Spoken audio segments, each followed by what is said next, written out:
보실 성경 말씀은 요한계시록 2장 9절, 3장 10절을 보시겠습니다. 내가 네 환난과 궁핍을 알거니와 실상은 네가 부요한 자니라. 자칭 유대인이라 하는 자들의 비방도 알거니와 실상은 유대인이 아니요 사탄의 회당이라. 3장 10절.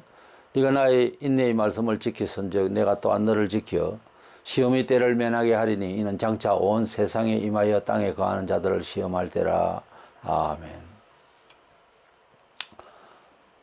기독교의 2000년 역사 동안에 여러 교회의 성질들이 있었고 또 여러 일들이 있었습니다. 세상의 여러 교회들의 중심이 같은 십자가 아래에 있다면서 믿음 바의 고백이 다르고 그래서 교리들이 좀 다릅니다.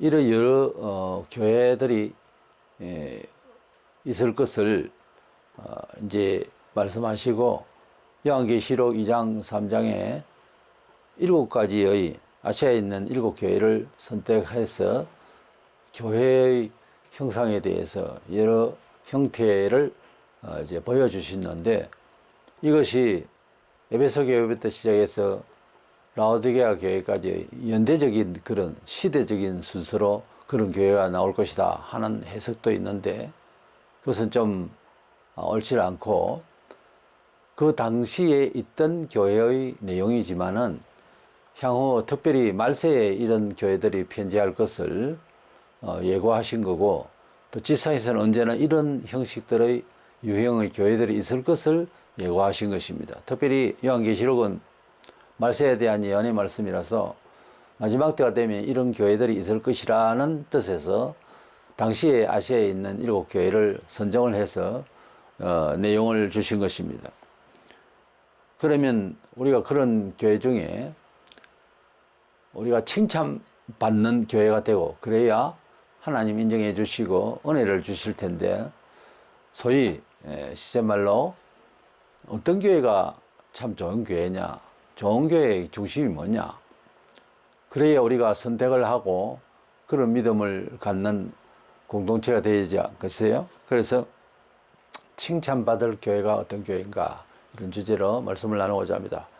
먼저 알 것은 교회는 문화적인 세상의 문화적인 단체가 아니라는 사실입니다. 교회는 문화생활을 한 방편으로서 조직을 한 곳은 아니다. 이것은 교회 생활을 하면서 성경의 가반을 받고 진리를 받는 우리들이 알아야 할 내용하고는 너무나 다른 세상과 다른 내용이다 하는 것이죠. 그래서 세상살이를 위한 사원은 모르겠고 세상살이를 위한 하나의 문화적 생활로 오해하면 안 된다 그 말입니다. 교회는 주님이 십자가에 우리의 죄를 위하여서 대속의 죽음을 죽으심으로써 그 보혈의 은혜로 우리를 세상에서 구해낸 이제 내용 있는 그런 단체입니다. 그러니까 좀 특이하죠. 어떤 교주의 가르침을 따르거나 이런 차원은 좀 다릅니다. 하나님의 아들 예수 그리스도의 피로 값져 사신 교회이기 때문에 다른 종교나 철학과 사뭇 다른 바가 있습니다.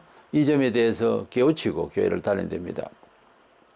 마태 16장 18절에 내가 이 반석 위에 내 교회를 세우리니, 반석은 이제 예수님을 구주로 믿는 사람들의 마음의 틀을 말합니다. 내 교회를 세우리니 음부의 권세가 이기지 못하리라. 음부의 권세는 사탄의 영역이기도 하지만 세속적인 어떤 힘의 단체, 힘, 세력을 말합니다. 여기에 예수님께서 이 반석 위에 내 교회를 세우리니 결국은 교회의 주인은 예수님이라는 거죠. 여기에 이제 우리 사람이 개입돼서 눈으로 보이는 교회, 그래서 그것은 사람이 만들고 사람이 조직을 하고 했으니까 대표가 되는 사람의 교회인가 이렇게 오해할 수 있는데 교회는 언제나 예수님이 내 교회라 한 점을 기억해야 됩니다. 사도행전 20장 28절에 하나님이 자기 피로 사신 교회라 그랬어요. 하나님이 무슨 피를 흘렸지? 그 말은 어떤 번역에는 하나님이 보내신 예수의 피로 이렇게 설명도 하기도 했습니다만 예수님은 성자 하나님이세요. 그래서 십자가에 돌아가시면 하나님의 죽으신 것 같은 거고, 그리고 부활하시면 하나님의 영생하시는 하나님의 부활과 같은 것입니다만은, 직접적으로는 역사 속에서 예수께서 성자로서 오셔서 피를 흘리셨죠. 그 피나 하나님 아버지의 그 피로 값져 사셨다는 것이나 사실은 내용상 같은 이야기입니다. 하나님이 자기 피로 사신 교회를 그랬어요. 그래서 교회는 사람이 조직한 어떤 문화적인 단체가 아니라 하나님께서 피로 값주어서 어떤 땅을 사거나 어떤 단체를, 기업을 매수를 할 때 그게 매도 가격이 있잖아요. 매입 가격이. 이제 피로 값주어 사시다. 어떤 피? 죄 없으신 예수 그리스도의 보혈의 피로 값을 치르고 이제 세상적으로서 누군가 붙들고 있는 그게 사탄입니다만은, 그래서 피로 희생시켜서 우리를 구원해 주셔서 모아놓은 것이 교회다 이 말입니다. 고린도전서 1장 2절에 고린도에 있는 하나님의 교회, 그래서 곧 그리스도 예수 안에서 거룩하여지고 성도라, 구별된 자라, 부르심을 받은 자들이라. 그래서 하나님의 교회, 요즘 이단의 하나님의 교회라는 거 있는데, 이단들이 성경에 있는 좋은, 아주 특별히 알맞은 그런 명칭을 할 만한 좋은 이름들은 자기들이 다 쓰고 있어요. 하나님의 교회, 얼마나 귀한 말씀입니까? 하나님의 교회죠. 그런데 이단들이 이걸 자꾸 쓰는데, 우리가 이 성경에 있는 교회 본래의 주인을 말씀하실 때 하나님의 교회라. 교회는 하나님의 교회입니다. 우리 사람들이 교회가 아니에요. 그래서 교회 명칭에 사람이 주관되는 그런 이름이 들어간 것보다 하나님이 관리하는 단체의 이미지를 주는 그런 교회의 이름을 장명할 때 조금 그렇게 하는 것이 좋아요. 가령 뭐 어떤 교회를 지적해서 내가 비판하려는 건 아니고, 뭐 나의 교회, 우리들의 교회, 이런 것은 조금은 인본적인 그런 의미가 들어 보이기 때문에 좀 피하는 게 좋습니다. 주님의 교회라든지 주 안에 있는 교회라든지 또 하나님을 사모함으로써 영광의 교회라든지 내세 교회라든지, 차라리 이게 이제 성경적으로 교회의 주인 되신 하나님의 이름을 높이는 뜻이 되겠죠.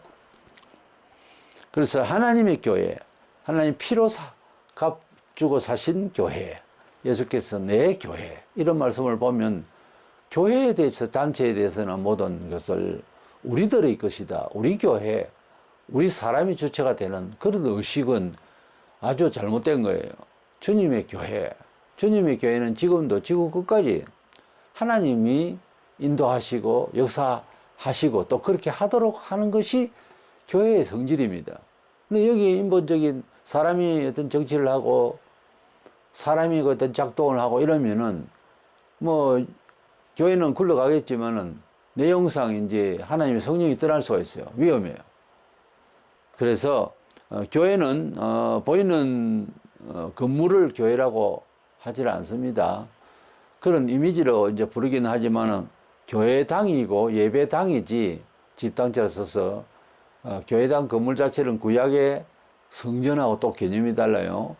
그래서 예배당이라고 하는 것이 아주 정확하게 사용되어져야 할 용어예요. 원래 예배 드리는 집이다 이거죠. 안 그러면 성도들이 모인 사람들의 집이다 이래서 교회당 이렇게 해야지, 뭐 제1성전 제2성전 하면, 성전이라는 말도 구약적인 말씀이고 지금은 우리가 성전의 개념이 바뀌어 있습니다. 고린도전서 3장 16절에 너희는 성도를 말합니다. 너희는 너희가 하나님의 성전인 것과 하나님의 성령이 너희 안에 계시는 것을 알지 못하느냐? 우리 성도들 자체가 모여서 성전이 될 겁니다. 우리 마음속에 성령이 오셔서 우리 성도들 자체가 성전이다, 그렇게 개념을 달리하고 있어요. 이걸 너무 어렵게 생각할 것이 아니고, 우리 성도들이 가령 야외 예배를 밖에 나가서 이제 들이나 이런 곳에서 예배를 드린다 할 때, 연합 예배를 할 때 A교회, B교회, C교회 이렇게 모여서 연합 예배를 드린다고 할 때 이제 A 교회는 A 교회대로 모여 있고 B 교회, C 교회 자리를 이렇게 이제 모여 있으면 이쪽에 깃대를 보고 이쪽에는 A 교회, 교회당이 아니잖아요. 그래서 모인 단체를 교회라고 합니다. 그러니까 성도들이 모였을 때, 둘 이상 모였을 때 그걸 교회라고 할 수가 있습니다.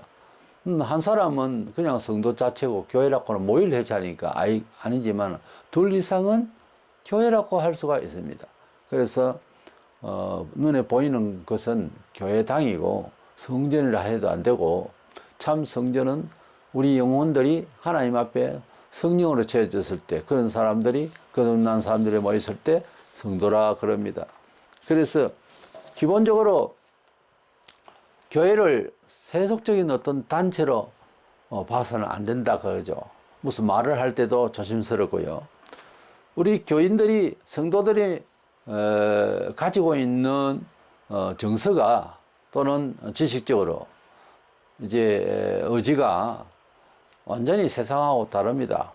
우리의 본향은 천국이에요. 세상에서 무슨 자기가 처할, 또는 어떤 자기가 영화를 누릴 그런 이상적인 철학이 아니고 우리의 본향은 천국이라고 했습니다. 그리고 우리의 시민권은 그렇기 때문에 하늘에 있다 그랬습니다. 비록 육신적으로는 지상의 어떤 나라의 어떤 시의 시민이 되어 있을지라도 우리의 마음과 정신만은 궁극적으로 어떤 극단적인 상황이 올 때는 우리의 시민권은 하늘에 있음을 자처하고 그에 맞는 시민으로서 삶을 처신해 나가야 됩니다. 그것이 극단적일 때는 성도이기도 하고요. 그러니까 이 세속이 우리의 신분을 갖다붙다 할지, 어떻게 핍박을 하고 어떻게 할지 몰라도 우리의 정체성은 하늘에 우리의 본향이고 우리의 시민권은 하늘에 있기 때문에 세상 사람들이 세상 문화적으로 우리를 평가하고 그런 평가를 받을 이유가 없어요. 우리는 우리 자신의 정체성에 대해서 평가를 받을 때는 오직 성경의 내용이 우리로 하여금 하늘의 시민이 옳으냐 그러냐 하는 것을 이야기할 뿐이지, 불신자가 예배는 이렇게 드리시오, 어떻게 하시오, 이렇게 할 수가 없는 게, 성질상 하나님을 만나지 않는 사람이 어떻게 우리를 관리하려고 그러고 판단하려고 하겠느냐 이게. 그것은 정치적으로나 사회적으로 하지 못할 일이에요. 그런 뜻에서 교회와 정치, 정교 분리라 하는 말이 나오는 겁니다. 고린도전서 6장 3절에 우리가 천사를 판단할 것을 너희가 알지 못하느냐, 그러하거든 하물며 세상의 일이야. 자, 우리가 하나님의 뜻을 알고 보니 악한 천사가 있고 선한 천사가 있습니다. 우리가 천사를 판단하다, 이게 참 신령한 이야기죠. 사람이 천사를 판단하더니. 그러나 천사가, 악한 천사도 있단 말이에요. 우리는 그 악한 천사를 귀신이나 또 사탄이라고 하게 되는데, 그것을 우리가 판단하고 조여하고 쫓아내고 있는 사람으로서 하물며 세상 일들이야. 세상 사람의 하는 일들, 이거 자체 눈에 보이는 이 물리적인 일, 세속적인 일, 가시적인 일에 대해서 우리가 무슨 판단을 받고 글을 쳐지냐. 우리가 스승이 아니냐 이 말이에요. 보이지 않는 천사도 우리가 판단을 하는데, 보이는 세상 일점이야 우리가 제대로 판단할 수 있어야지. 우리가 도리어 판단을 받는다고 한다면 이 말이 안 되는 거예요. 그건 사회적 어떤 관계 속에서 자존심 문제가 아니고 성질 자체가 그렇지 않다 이 말이에요. 그래서 교회는 어떤 문화적인 입장에서 가치를 인정받으려고 해도 안 되고, 그렇게 생각을 해도 안 되는 겁니다. 두 번째 생각하는 것은, 교회는 세상처럼 사업처럼 생각해서 성공과 실패의 장이 아니라는 거죠. 대부분의 사람들의 생각에는 눈에 보이는 대로 예배당이 크면 성공했다, 예배당이 적거나 예배당을 팔게 되면 실패했다, 이렇게 생각을 하는데, 교회는 어떤 사업처럼 성공과 실패의 장이 아니에요. 하나님의 나라를 위해서 어떤 식으로든 촌이든지 도시든지 크든지 작든지 하나님 나라의 영광을 위하여 하나님의 뜻대로의 삶을 그 규모와 관계없이 바로 살아내는 것이 교회의 일이지. 그리고 그렇게 이해를 해야지, 눈에 보이는 것, 어떤 가시적인 것, 단체의 힘이나 물리적인 것, 그런 걸 가지고 성공 실패를 이야기할 내용의 교회가 아닙니다. 그렇게 교회를 예수님이 생각하시거나 평가한 일이 없어요. 계시록 2장 3장에 에베소 교회부터 시작해 7교회를 시작해서 다 보면은 물리적인 걸 가지고서 부족하면은 나무래신다든지 그런 비전을 가져라 한다든지 이런 말씀이 전혀 없어요. 교회는 적든 크든 교회다움에 충실할 것을 주님이 명하십니다. 우리는 세상에서 습관이 되어 있기 때문에 물리적인 요소로 평가하기가 쉽죠.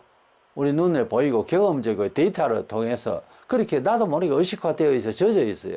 특별히 말세는 물질주의 시대가 돼가지고 가시적이고 손에 잡히는 대로 이해하고 가치를 평가하려고 하다 보니까 우리가 그런 사람이 아니다 하면서 명분은 그런데 교회도 그런 식으로 물리적으로 평가하게 되어버린, 이거는 정말 반성해야 되고 개혁이 돼야 되는 거죠. 근데 그렇게 예사롭게 생각을 하고 말을 하고 평가를 해버리는 이런 일이 현실입니다. 내 환난과 궁핍을 알거니와 실상은 부유한 자니라. 스무나 교회와 빌라델피아 교회는 칭찬만 받았는데 교세가 많다든지 물질이 많다든지 그런 건 없고, 환난과 궁핍을 아신다 하면서도 그러나 실상은 네가 부유한 자니라. 영적으로는 부유하다가 말이죠. 그러나 또 중요한 것은 그렇기 때문에 나중에는 큰 부자가 되리라, 잘 되리라, 이런 말씀도 없어요. 영적으로 부유하니까 하나님은 영적인 부여를 원하시지 물질적인 부여를 원하시는 건 아니거든요. 주님께서 수만 명이 찾아온 자리에서 오병이의 기적을 체험한 사람들 앞에 영적인 생명의 양식에 대해서 말씀을 하시니까 다 떠나버리고 그런 건 추구하지 않더라 이 말이죠. 요한복음 6장에. 그런데 그런 식으로 교회가 되어지면 이건 잘못된 거예요. 사도들에게 너희들도 떠날래? 그럴 때에 베드로가 한 말이 주여 영생의 말씀이 계시며 그랬어요. 영원한 생명의 도의 말씀을 깨우치고 그래서 우리는 당신이 누군 줄 압니다. 생명의 주인 줄, 거룩하신 자인 줄 우리가 알았고 그래서 우리는 떠날 수가 없습니다. 라고 고백했죠. 공자도 아침에 도를 깨닫고 저녁에 죽어도 한이 없다 하는 말이 있습니다. 사람이 이 세상에 물질이 필요하고 또 자기 영광을 추구들 하고 성취를 하고 그러지만은 사람은 원래 영물입니다. 우리 사람이 가치관이라는 게 죽을 때 보면 다 표현하잖아요. 또 사업에 실패를 하거나 인생 큰 전환기에 그런 반성이 되어집니다. 사람은 무엇을 많이 가지는 데서 모든 문제가 해결되는 것은 아니에요. 없는 가운데서도 마음의 평안이 돼야지 많이 가지면 뭘 하겠어요? 많이 가진 자는 하나도 근심이 없을 것 같아요. 그렇지 않습니다. 그걸 경험들 다 하고 있어요. 그래서 교회도 마찬가지예요. 교회도 본질에 충실해야지 뭐 법과 뭐를 세워놓고 어떤 규모를 이야기하고 그게 그렇게 중요한 것이 아닙니다. 하나님 앞에 강단을 바로 지키고 하나님 말씀대로 살락하는 성도들이 되느냐, 그게 문제예요.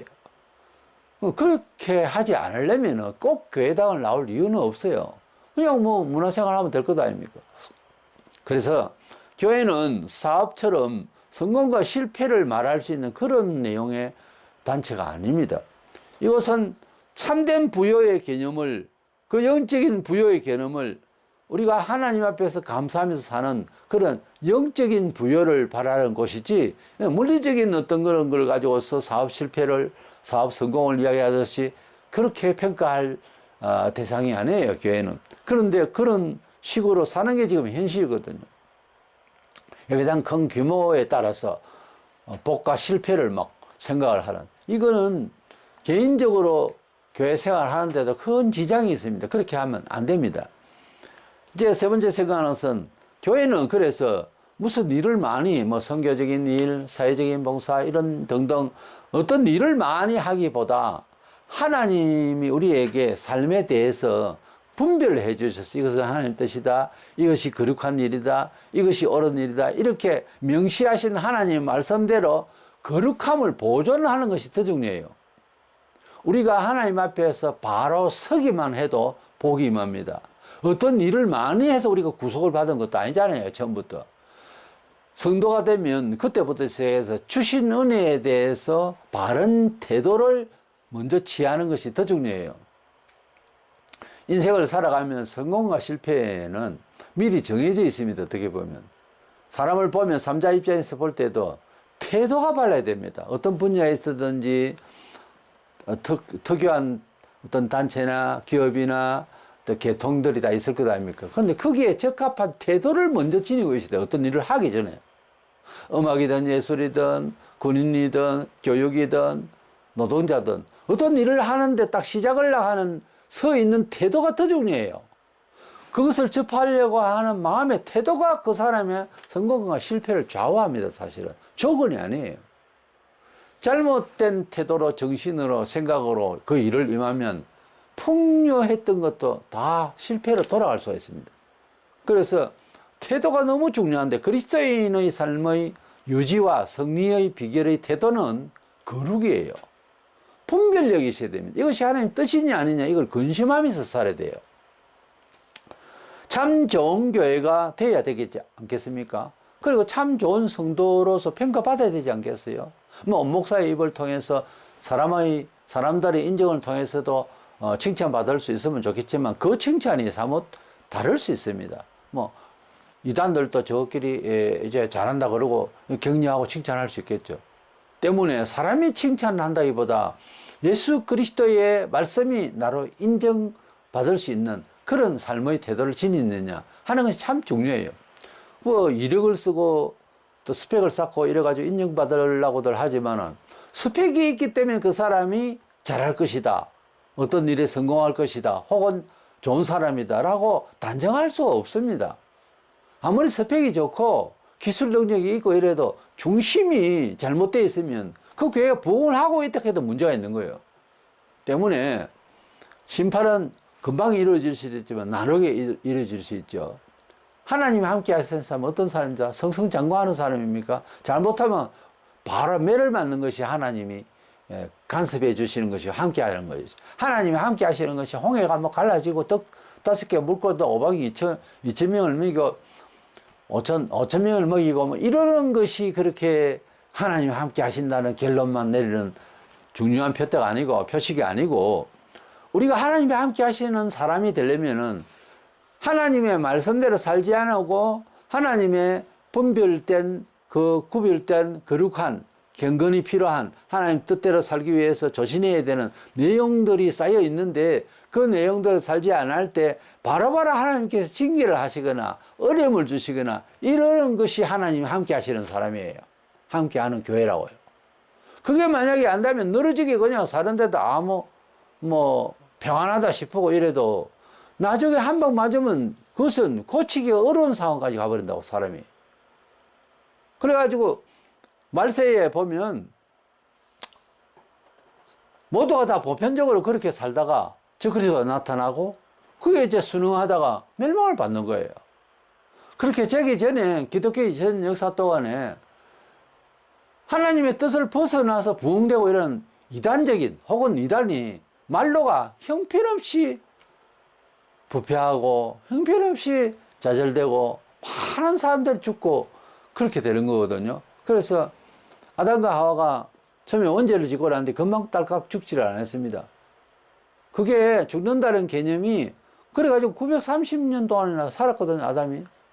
그러면 괜찮습니까? 많이 살았네. 죄를 짓고도 많이 살았네. 그거 쫓아서 살면 멸망이 떡과 같이 임할 날이 와요. 감당할 수 없는 날이. 그러니까 하나님께서 매질하시고 간섭하시고 우리 사람이 말하기로는 잔소리를 듣는 것처럼 그렇게 부모님의 말씀이 잔소리다 이러지만 다 세월 보내고 살아보면 그것이 다 사랑입니다. 잔소리 들을 때가 좋아요. 잔소리 듣지 않고 내버려 두면 내 마음대로 경험도 부족한 자식이 크면서 마음대로 될 것 같습니까? 그래서 하나님께서 우리에게 이렇게 살라 하는 지표를 주시고 삶의 형식을 주신 것이 성경인데 이 말씀대로 교훈을 받는 것이 교회예요. 그래 그 말씀을 받을 때 우리가 경험상 그렇잖아요. 잘 하는 것보다 잘 못하는 게 더 많아요. 계명도 8가지는 하지 마라. 2가지는 하라 이런 명령이 하라도 내용 자체가 역설적이지 하지 말라. 잘 해서는 안 될 것이 잘 안 되기 때문에 그래서 그런 짓을 하지 마라. 그래 살지 마라 하는 말씀으로 계명이 충만해요. 그러니까 하나님께서 말씀 안 하셔도 우리 사람이 왜 교육을 합니까? 예수 안 믿는 세계에도 사람이 그냥 내버려 두면 짐승까지 사니까 옳게 살게 하려고 그래도 나름 인격적으로 배양한다고 교육을 하는 거예요. 우리 성도들도 성경 교육을 받는다 또는 성경 말씀을 읽는다 하는 등등 수련을 받는다 하는 것은 우리가 예수님을 구주로 믿은 건 사실이지만 저희 근성이 우리로 하여금 그리스도인답게 살아가는데 많은 지장이 있는 거예요. 본성적으로.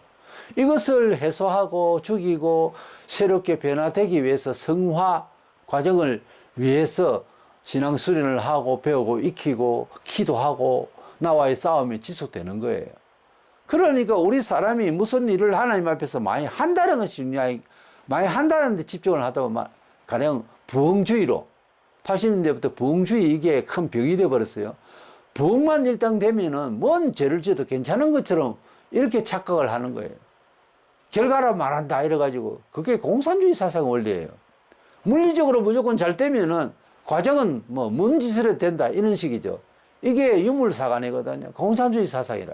이 사상이 교회에 쫙 편제되어 있어요. 배울 때부터 아예 그렇게 신앙교들 배우고 완전 타락시대입니다. 그게 아니고 우리가 하나님 앞에 믿음의 말씀을 받았고 우리 속사람이 생겼어요. 바라보는 것이 달라졌어요. 그리고 어떻게 살아가야 할 양태를 척하니 말씀을 해주셨어요. 그 말씀을 바라보고 살아가려고 하는 자세부터 갖추고 있고 가만히 서 있어도 괜찮겠습니다. 이래저래 안 되면 일단 가만히 있기라도 해야 역사가 있어요. 인간적으로 분노하고 떠들고 홍해 앞바다에서 이스라엘 백성들이 떠들 때 모세가 천마디가 너희는 가만히 있을지어다. 우리 속말로 시끄럽다 그거예요. 하나님 앞에서 말이 많아 19세기부터 시작해서 우리 사람이 살아보니까 이런데 성경은 이렇게 이해되어져야 된다고 사람 말을 계속 떠드니까 믿음이 상실돼 버리는 거예요. 20세기 들어와서 예수 교회다가 많아지고 그래서 예수 잘 믿는 것 같아요. 그렇지 않다고요. 하나님께서는 이 지구촌에 수많은 사람이 있는데 80억이 넘는데 다 믿었으면 좋겠다 이런 이상적으로만 생각하지만 그게 아니고 80억 모두가 하나님 앞에서 거룩한 영으로 살았으면 좋겠다 그거지. 그리고 우리가 생각하는 대로 부흥의 숫자라든지 이런 쪽에서 이야기하자면 하나님은 그건 난 개의치 않는다. 다만 1000만 명이 믿어도 난 괜찮겠다. 80억 중에서. 어떻게? 하나님의 뜻대로 사는 사람들만 있으면 나는 된다는 거예요. 사람을 지으시고 만물을 지으시는 하나님의 기쁨은 수요가 많고 뭐 그래서 하나님 즐거워하세요. 아니야. 모든 것을 주신 분이 하나님인데 그 숫자하고 물질 가지고서 이야기하지 마라 그 말이에요. 은도 내 것이 금도 내 것이 학기 2장 8절에 모든 것이 물질이 다 내 건데 그거 가지고 자랑하려고 외형적인 큰 교회 짓고 그래서 비타민 앉아가지고 또 이단에게 팔아먹고 이 짓을 하고 있는 거예요.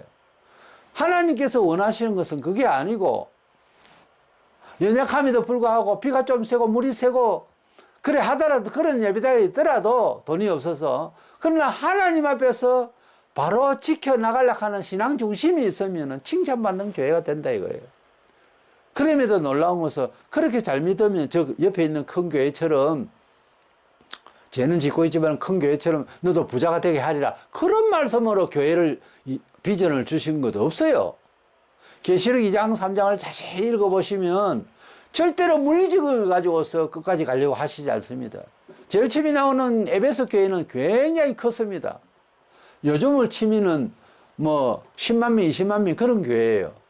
그런데 그 열심히 한 것까지는 좋은데 첫 믿음, 첫 사랑이 없는 거예요.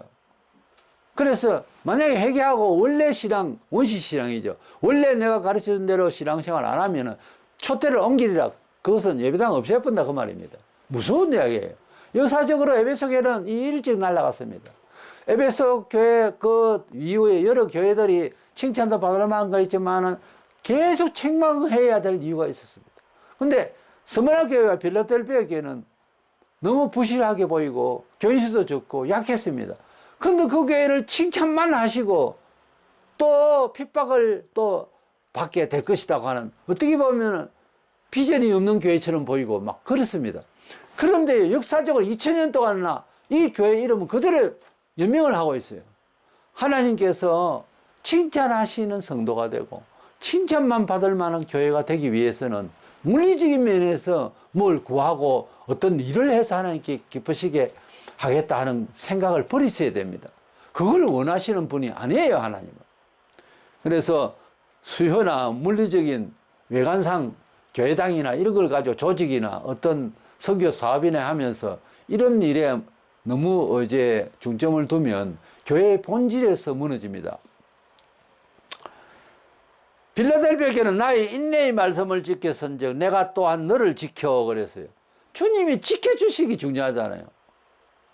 주님의 말씀을 지켜나간다는 것은 우리 정체성의 본질을 보존한다는 뜻이잖아요. 그러니까 이 말씀 안에서 내가 나를 지켜나가리라 하는 이것하고 일을 많이 하는 거하고 좀 다릅니다. 일을 좀 못하더라도 그 일이 우리에게 힘겹더라도 우리 마음에 주님을 사모하는 마음으로 주님의 뜻대로의 삶을 지금 이 환경에서라도 이 만침에서 최선을 다하리라 이렇게 하는 것을 주님이 원하신다 그 말이에요. 사실 교회가 세상에 퍼지기 위해서는 사람 12밖에 없었어요. 12제자가 일을 시작을 했다고.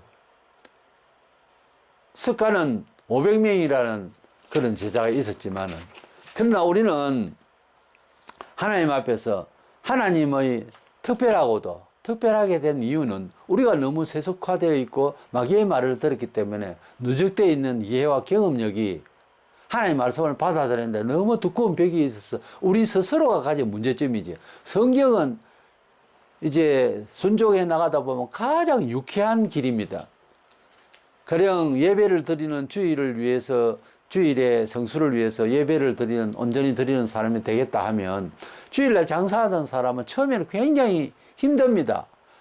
이것을 정리하고 주일날 꼭 그냥 샷을 내리고 하나님께 온전히 예배하고 말씀을 연구하고 전도하고 오직 거룩한 생활로 주일을 일을 열심히라도 해보겠다 이렇게 시작을 하면 처음에는 굉장히 어려운데 나중에 보면 생활 리듬이 가장 유익합니다. 영적으로 쉰다는 것은 육체의 노동까지도 쉬어보면 참 좋고 교회에서도 더 바쁠 수도 있고 지칠 수 있어도 특별히 목사나 새벽부터 일을 해야 되니까 이제 설교하고 관리를 해야 되니까 그렇지만 영적인 일에 몰두하면서 육신의 일을 쉬어버리면은 굉장히 유쾌해지고 몸이 맑아지고 좋습니다. 근데 불신자들은 주일날만 논다 이래가지고서 술 마시고 어디 놀러 가고 이러다 보면 더 지쳐서 소위 월요일병이라고 월요일날 아침 일찍 또 출근하면은 사고가 월요일날 제일 많다고 독기가 나오거든요. 그래서 잘못 살기 때문에 그런 거죠. 그래서 우리는 하나님 앞에서 하나님의 뜻대로의 삶을 처음에는 어렵지만 계속해 나가다 보면 더 힘들고 그렇게 안 됩니다. 연습이 그래 안 되기 때문에. 그러나 어느 정도냐 하면은 나와 어떤 싸움을 하듯이 투쟁하듯이 해야 됩니다. 투쟁하면 피를 흘리죠. 그래서 너무 힘들고 나를 처복종시켜서 내가 알고 있는 하나님의 뜻대로 살기 위해서 나를 이긴다고 하는 것은 굉장히 몸을 처복종시킨다는 것이 굉장히 힘들어요. 그 알량한 자존심 때문에도 제대로 안 되고요. 아주 안 됩니다. 그것은 인격하고 관계없어요. 인격적으로 사람을 무시하거나 비판하거나 할 건 없고 그것을 이겨낸다는 것은 장사가 없어요. 참 힘들어요. 그래도 이겨놓고 보면 너무 하나님께서 좋은 길을 인도해 주시고 그 인도하심이 눈에 환하게 보입니다. 그렇지 않으면 계속 힘들게 수고하고 무거운 짐지자가 돼서 맨날 힘들죠. 그러니까 하나님 뜻을 강구해서 주의 뜻대로 주의 거룩한 영을 따라서 살려고 노력해야 될 것입니다. 주의 말씀을 지켜나가는 거룩한 교회가 칭찬을 받을 수가 있다는 거죠. 믿음을 잘 지킨다고 뭐 큰 교회가 되고 물질에 풍요할 것이라는 예언과 축복은 없어요. 계시록 2장 3장에 천하에 있는 교회 형식들이 7가지 교회 중에서 스무나 교회와 빌라델비아 교회는 약했단 말입니다. 내가 반드시 너를 크게 하리라 하는 것은 구약적인 그런 메시지. 구약에는 하나님께서 이스라엘 백성을 통해서 역사하실 때 어떻게 보면 영적으로 다 부족한 세상이냐 구약시대에는 그때는 물리적으로 어떻게 승리를 보여줘가지고 하나님이 그들과 함께 하심과 그런 그 승리도 신약에도 있습니다만은 그러나 대개의 경우 물리적인 입장에서 가시적인 입장에서 수조가 많아지고 이런 것들이 복이고 이런 식으로 역사를 하신 것을 보여주셨어요. 그것을 신약에 받을 영적인 은총에 대한 그림자라 그랬거든요. 그런데 신약 성도들이 받아야 진작 참 좋은 교회상과 정확한 축복의 메시지의 본질을 설명을 할 때 구약적인 뭐 아브라함이 복을 받은 거 뭐 이런저런 이야기를 가지고서 덮어 씌우려 하니까 확고한 그것이 매력이 있어 보이는 것은 우리가 세상을 살아가면서 물질을 많이 요구하는 본성에 그 이해가 되어진 것이지 성경 해석을 잘못한 거예요. 그거는 신약에 있어서 완성된 하나님의 복음을 잘못 적용하는 거라고. 근데 듣기에 좋다 하니까 은혜가 된다 이러는데 군중 속에서는 진리가 없다는 말과 같이 교인들이 이해하는 그 수준에서 목사는 자꾸 설교를 맞춤형으로 해주려 하니까 교회가 개혁이 안 되고 개인이 변화가 없는 거예요. 하고 물리적인 이야기, 그리고 세상 사는 재미로운, 교회에서 또 재미있는 이야기를 듣겠다? 이거는 교회의 본질적인 그런 내용이 아니에요.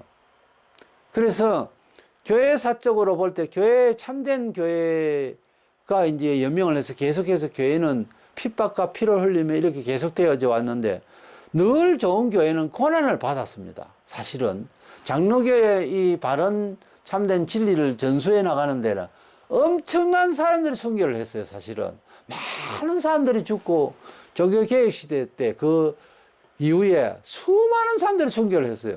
그래 해가지고서 하나님의 참된 복음의 진리, 믿으면 구원받는다, 이 단순한 하나님의 은총의 내용이 그냥 전달이 안 되고 자꾸 인간적인 것이 말세가 되니까 또 인간적인 힘을 보태려고 해서 구원을 완성시켜야 된다, 참되게 살아야 된다, 그래야 뭐 구원을 완성한다, 이런 얘기가 자꾸 도는 거예요. 말세가 되니까 복음의 본래 진지하고 하나님께서 주신 은총에 아주 명확하고 단순한 이것이 자꾸만 인간적으로 희석이 되는 거예요.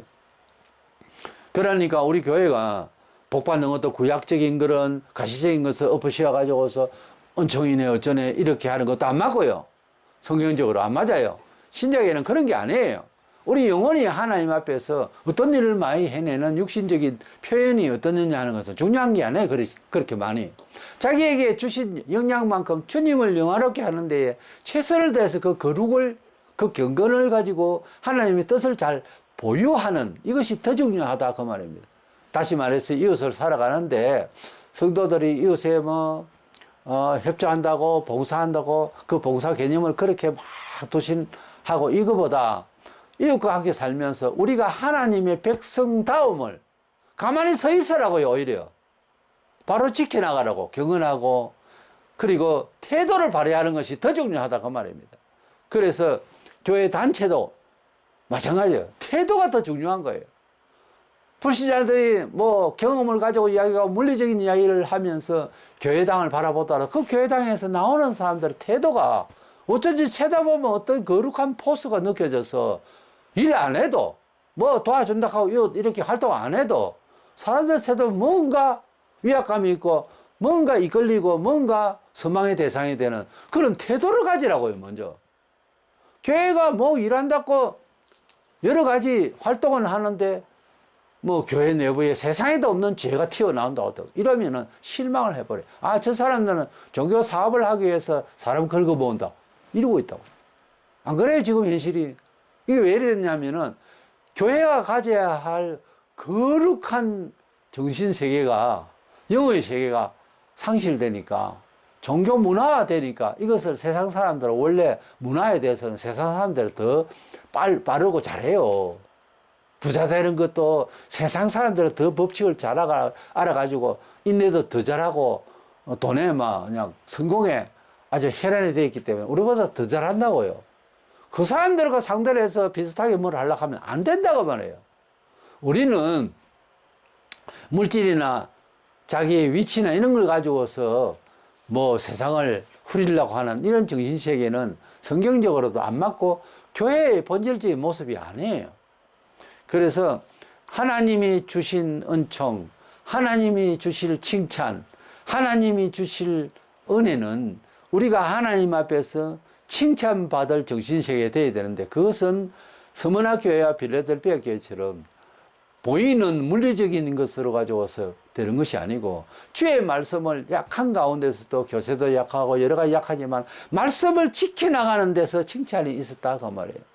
우리가 뭔 일을 많이 해놓고 욕을 듣는 것보다 적게 해도 차분하게 진지하게 진실되게 하는 사람을 보면 우리 사람이 봐도 더 눈이 가는데, 하나님의 교회는 본래 거룩한 그리스도의 보혈의 피로 값져 사신 교회이다 보니까 그것을 먼저, 그 가치를 먼저 더 지켜야 된다고요.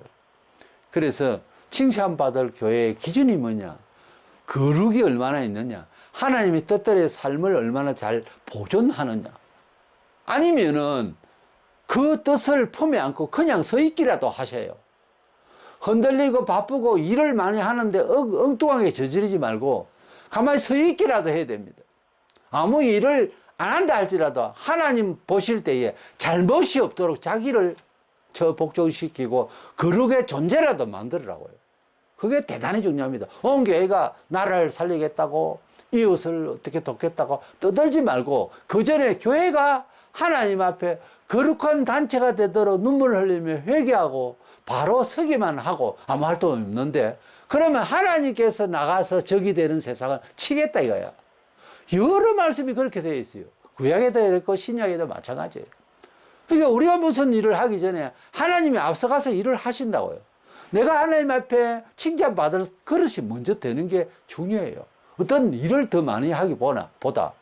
그럼 활동은 해야지. 자연히 원래 활동하게 하십니다. 성령께서 가자 하시면 가는 거지, 하나님 말씀이 이렇다 하시면 그렇게 가는 거지, 우리가 앞서서 덮어놓고 그냥 이것이 성견에 이것이 어떻네 하면서 사람들이 모여서 회의하고 총회적으로 땅땅땅 치면 그게 법이 돼가지고 그거 안 됩니다. 특별히 총회적으로 다 이제 총회에서 어떤 의사 결정을 할 때 민주적으로 한다고 3분의 2 혹은 과반수의 찬성을 통해서 법을 결의를 하는데, 그거보다 먼저 하나님의 말씀에 이 내용이 맞나 안 맞나를 책임지고 있는 가르치는 교수를 통해서 보통 1년 동안 숙고해 주세요. 그래가지고 위임을 합니다, 원래. 대형 사건은. 그런데 우리가 보고 거의 판단이 일반 목사 같으면 그 과정을 다 마치고 알고 있는 사람 같으면 알 수 있는 일인데, 인간적인 내용이 들어가가지고서 미루는 경우가 있어요, 총회에서도. 그러면 성경적으로 안 맞다 하면 그 자리에서 바로 봉을 쳐서 이건 거부됩니다, 이건 하는 뜻이 아닙니다 하고 바로 할 일을, 자꾸 사람의 어떤 조작이 있으니까 또 미루는 경향이 있어요. 그러면 그 죄는 계속 짓게 되고, 이런 일들이 교회에 비일비재하거든요. 총회적으로 각 교단마다. 이게 이제 말세로 가는 태도예요. 하나님의 뜻이라면 총괄 앞에서도 반드시 하나님의 뜻을 고백하고 서 있었습니다. 과거의 믿음의 선조들은. 무슨 일을 더 많이 하기 위해서 세상적으로 쫙 해서 의논을 하겠다. 프린스턴 신학교가 아주 정통 보수였는데 세속화되니까 그걸 반발하고 반테린이나 이런 분들이, 메이천이나 이런 분들이 나와서 웨스트민스터 신학교를 따로 만드는 것이 그 이유였습니다. 그런데 또 이 웨스트민스터 신학교도 이제 참된 하나님 말씀대로 가르치겠다고 나와놓고 수십 년 흐르니까 또 타락하는 거예요. 이 사람이 하는 일은 늘 그래요. 그래서 성경이나 우리 교회사적으로 우리에게 주는 교훈은 뭐다? 하나님의 교회답게 제자리에 있더라도 교회답게 그 거룩을 보존하는 것이 더 중요하더라는 거예요. 하나님의 어떤 일을 더 많이 하는 것보다 하나님께서 칭찬하실 만한 사람이 먼저 돼야 되는 거예요. 그래서 우리 수신제가 치국 평천하라고 하잖아요. 자기 몸을 더 수련하고 제가 가정을 다스리고 그 다음에 사회와 국가를 위해서 일을 해야지, 본인이 허물이 너무 많고 사람들에게 서성되기 어려운 사람이 나선다든지 자기 가족에 대해서 파탄이 되고 이래놓고 가정 평안을 위해서 일을 하는 사람이 된다든가, 이건 사회적으로도 안 맞는 거예요. 그렇잖아요. 수신제가라고, 치국이라고. 그래서 우리가 하나님 앞에서 우리 자신이 먼저 하나님이 칭찬받을 만한 사람이 되어야 되는데, 목사가 성도들을 볼 때에 물질은 많고 교회 일은 많이 하는 것 같은데 항상 어려운 사람이 있는가 하면, 좀 부족하더라도 언제나 진지하고 쳐다보면 예수같이 보이는 사람이 있습니다. 하나님 마음이 그럴 거란 말이에요. 참 진실하게 보면 어떤 사람이 더 좋은가? 목사 눈도 흐려지고 잘못되면 오해가 됩니다만 정말 깨어서 보면 좋은 사람이 따로 있다고요. 그런 사람들이 사실은 직분을 얻어야 되는데, 교회에서는 돈 좀 내고 뭐 하면 직분 뭐 받게 하고, 이건 아니거든요. 어느 총교회에 어떤 집사가 보통 다 그런 경우가 있습니다. 주동해서 살림살이를 좀 해주는 사람이 있었어요. 그런데 총교회니까 전도사님이 이제 심하게 되는데 어느 사람은 또 울고 넘어가는 거예요. 쫓아내버리고. 그래서 그 전도사님이 청년에게 한 말이 있습니다. 왜 이렇게 쫓아내고 이러는데 가기 전에 이제 하신 말입니다. 저 집사님이 뭐가 잘못인 줄 아세요? 그랬습니다. 뭐가 잘못이냐 하면 자기가 하는 변명의 말은 하나도 잘못이 없는 거예요. 변호사야, 완전히. 그러니까 잘못이 없어서 없는 게 아니고 잘못이 없는 것처럼 말을 해버리는 그게 잘못이라는 거죠. 분명히 교회 일은 뭐 하는 거 같고 한데 그건 자기 몫이라서 뭐 일을 하겠죠. 할만해서. 협력하고 생활면에 있어서도 큰 도움이 되고 다른 신자보다 좀 잘 사니까. 그렇지만 교육자를 쫓아내는 거는 이 사람이 또 하네. 그러니까 주님이 보실 때는 그건 칭찬받는 성도가 안 되는 거죠. 제가 하는 말은 그건 말입니다. 하나님 앞에 부족하고 연약해도 눈물로 기도하고 있는 그 성도 때문에 그 교회가 유지되는 거예요, 원래. 그래서 우리가 우리 자신을 생각을 할 때 하나님이 함께 해주시는 사람이 되지 않겠어요? 서문학교회 빌라델비아 교회는 하나님 내가 너와 함께 하리라는 교회였고 칭찬만 하신 교회였는데 아쉬움은 말씀하신 적이 없어요. 약하지만은 더 부자가 되게 하리라든지 이런 말씀은 전혀 없어요. 그러니까 주님의 교회라는 교회는 주님이 칭찬하심이 있어야 되겠고 함께 하시는 교회가 되어야 될 것 아니에요. 성도가 되어야 될 것 아니에요. 그것은 하나님 말씀을 지켜나갈 때 하나님 우리를 지켜주시고 하나님이 우리를 함께 하신다고 되어 있으니 좋은 성도, 칭찬받을 교회는 주님의 교회 다음에 충실하는 것이 그것이 진정한 부흥이고 진정한 참 하나님의 교회다 하는 결론을 가지고 세상을 살기 바랍니다. 우리 교회 사회가 너무 삐뚤어지게 잘못된 말을 하고 평가를 하고 함부로 하는데 그거 다 죄가 됩니다. 절대 그러면 안 되겠습니다. 그래서 거룩한 성도의 삶의 본분에 충실한 저와 여러분 되시기를, 그래서 칭찬받으시기를 축원합니다.